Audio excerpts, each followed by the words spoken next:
The Winchester Mystery House, a beautiful mansion built atop a veil of secrecy. Its architect, Sarah Winchester, a grieving widow who is one of the richest women of her time. Her intentions? Unknown. Aside from the fact that she spent every day for 40 years building this massive structure, we know nothing of her true intentions. But today, we will uncover the secret, the mystery of the Mystery House. And I won't be doing it alone. I will be joined by one of the mansion's top tour guides. So may I introduce, all the way from sunny California, Chip Hades. Hey, what's good? I'm Chip Hades, bringing the stank from the west, where you know it's the best from the incline to the end of time. It's just blowing my mind. I'm a tour guide by day, salsa dancer by night, and I'm really happy to be here. You got the right guy to talk to. Needless to say, he had a lot of insight to spill. You know, I basically spend every day of my life at that house, kind of just walking around. You know, the big house. The name escapes me, but it's pretty big. It's pretty cool, and the chick who made it, what's her? She's pretty baller.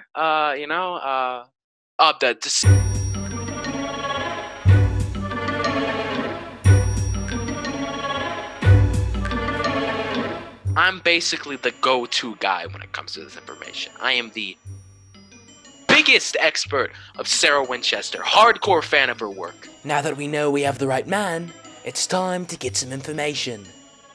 Okay, so a bridged version is that there's this chick, Sarah Winchester or whatever. She married this dude who had like this big company. It was like a bunch of guns. Flippin' hubby dies. Then she goes to California, goes crazy with like ghost stuff. I don't know, and builds the house, and that's basically all you need to know. That's not everything you need to know. Sarah Winchester's early life showed signs of the intellectual thinking she would hold close to her until her passing. She was born Sarah Lockwood Pardee sometime in 1839 and was raised in the town of New Haven, Connecticut.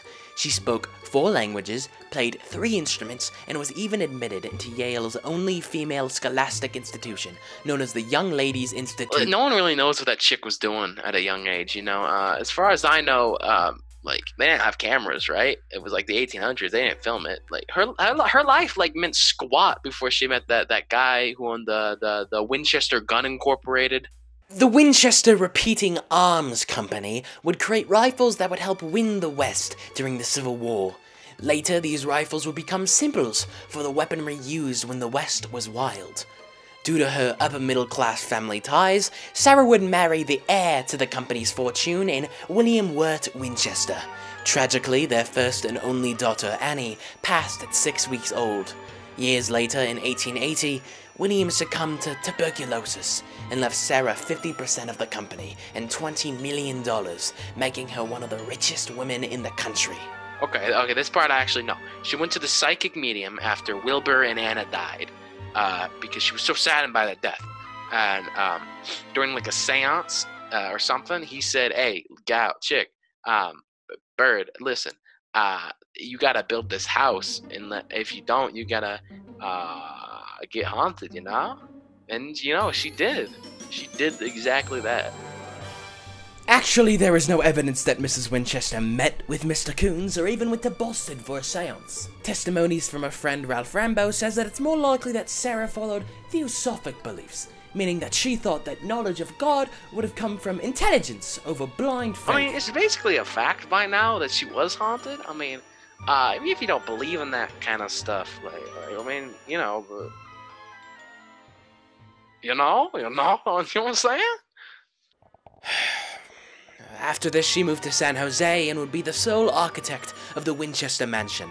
From 1884 to the end of her life, she would build this beautiful labyrinth-like structure that would... I mean, it's a big house. Like, it's like flipping. It's way bigger than my studio apartment. And there's so many rooms in that joint that sometimes I just throw stuff in there when I don't have room in my very small studio apartment. I think my unicycle's still, like, somewhere in there.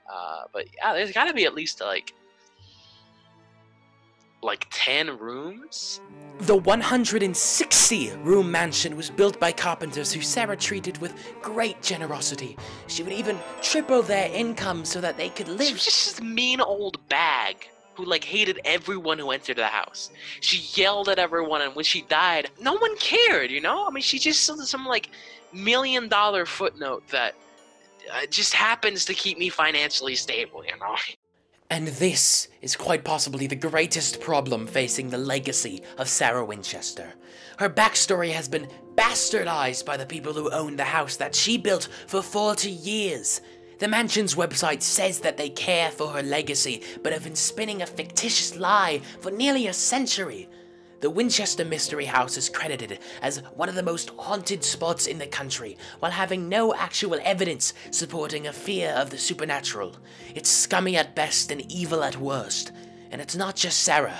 So many celebrities' lives have been misconstrued by the public who know nothing about the real story. Celebrities like Marilyn Monroe, Walt Disney, and now Sarah Winchester, an intelligent humanitarian linguistic musician whose entire existence has been chalked down to nothing more than a spooky ghost story.